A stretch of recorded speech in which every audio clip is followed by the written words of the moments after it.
কোনোবা মহান ব্যক্তিয়ে কিমান ডাঙৰ কথা কৈ গৈছে যে মই তেওঁক বহুত বিচাৰিলোঁ মন্দিৰত পূজা পাঠ কৰি আৰু সকলো বেয়া পৰিস্থিতিত, কিন্তু শেষত প্ৰভুক পালোঁ প্ৰেম, স্নেহ, সেৱা আৰু সহানুভূতি। নমস্কাৰ, মই ধীৰাজ আৰু আজি লৈ আহিছোঁ এনে এজন ৰজাৰ কাহিনী যাৰ কোনো পুত্ৰ সন্তান নাছিল। ৰজা বহুত চিন্তিত আছিল। শেষত তেওঁক কোনোবাই তান্ত্ৰিকৰ পৰা পৰামৰ্শ ল'বৰ বাবে ক'লে। কথাটো শুনি ৰজা তান্ত্ৰিকৰ কাষ চাপিল। ৰজাৰ কথা শুনি তান্ত্ৰিকে ক'লে, যদি আপুনি পুত্ৰ সন্তান বিচাৰে তেতিয়া এজন সৰু ল'ৰাৰ বলি দিব লাগিব।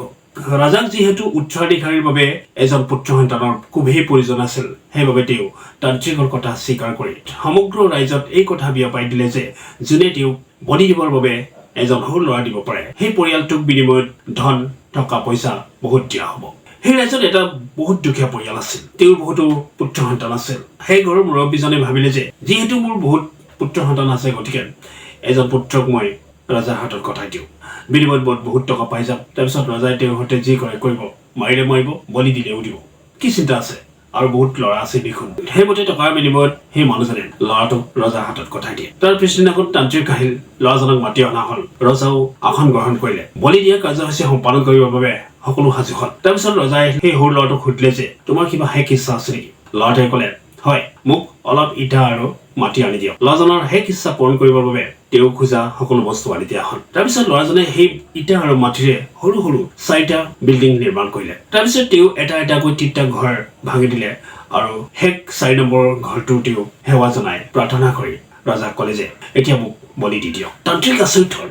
ৰজা থতমত খাই গ'ল। তাৰপিছত সুধিলে যে তুমি এতিয়া কি কৰিলা? ল'ৰাটোৱে ক'লে, একো নাই কৰা, 3টা ঘৰ ভাঙি দিলো আৰু এটা ঘৰ প্ৰণাম জনালো। তাৰপিছত ৰজাই ক'লে, আমি একো বুজি পোৱা নাই, তুমি বিস্তাৰভাৱে কোৱাচোন। ল'ৰাজনে উত্তৰ দিলে, ইয়াৰ প্ৰথম ঘৰটো হ'ল মোৰ পিতৃ মাতৃ, যাৰ দায়িত্ব আছিল মোক ৰক্ষা কৰা, কিন্তু তেওঁলোকে টকাৰ লোভত মোক বিক্ৰী কৰি দিলে। 2 নম্বৰ ঘৰটো আছিল মোৰ আত্মীয় আৰু সম্পৰ্কীয়, যিসকলে মোৰ পিতৃ মাতৃক তেনে কাৰ্য নকৰিবলৈ বুজাব লাগিছিল আৰু মোক বচাবলৈ চেষ্টা কৰিব লাগিছিল। তাৰপিছত 3 নম্বৰ ঘৰটো হ'ল ৰজাৰ, তাৰমানে আপোনাৰ, আৰু ৰজাৰ কৰ্তব্য হ'ল প্ৰজাক ৰক্ষা কৰা, কিন্তু আপুনি মোক বলি দিবলৈ ওলাইছে।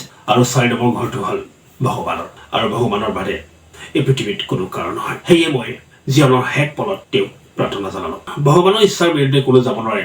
তেওঁ আমাক সৃষ্টি কৰিছে, তেওঁতে আমি সকলো বিলীন হ'ব লাগে। ল'ৰাজনৰ কথা শুনি ৰজা বহুত ভয় খালে আৰু ভাবিব ধৰিলে যে যদি বলি দিয়াৰ পিছতো মোৰ পুত্ৰ সন্তান নহয়, তেতিয়া মই কি কৰিম?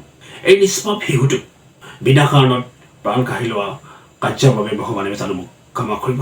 বলি দিয়াৰ পিছতো পুত্ৰ সন্তান হোৱাৰ কোনো নিশ্চয়তা নাই, গতিকে এই বুদ্ধিমান ল'ৰাটোকে যদি মই পুত্ৰ হিচাপে গ্ৰহণ কৰোঁ, তেতিয়া কি বেয়া হ'ব? ৰজাই ঠিক তাকেই কৰিলে। তেওঁ নিজৰ সিদ্ধান্ত সলনি কৰি সেই ল'ৰাজনকে পুত্ৰৰূপে গ্ৰহণ কৰি তেওঁক ৰাজকুমাৰ হিচাপে ঘোষণা কৰি দিলে।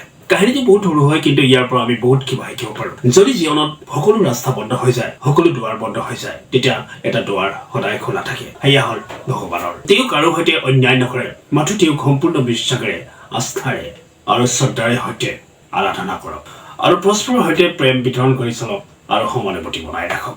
এনে কাহিনীটো কেনেকুৱা লাগিল কমেণ্ট কৰি জনাব। ভাল লাগিলে লাইক কৰিব আৰু আপোনাৰ বন্ধুকক শ্বেয়াৰ কৰি এই ভিডিঅ'টো শ্বেয়াৰ কৰিব।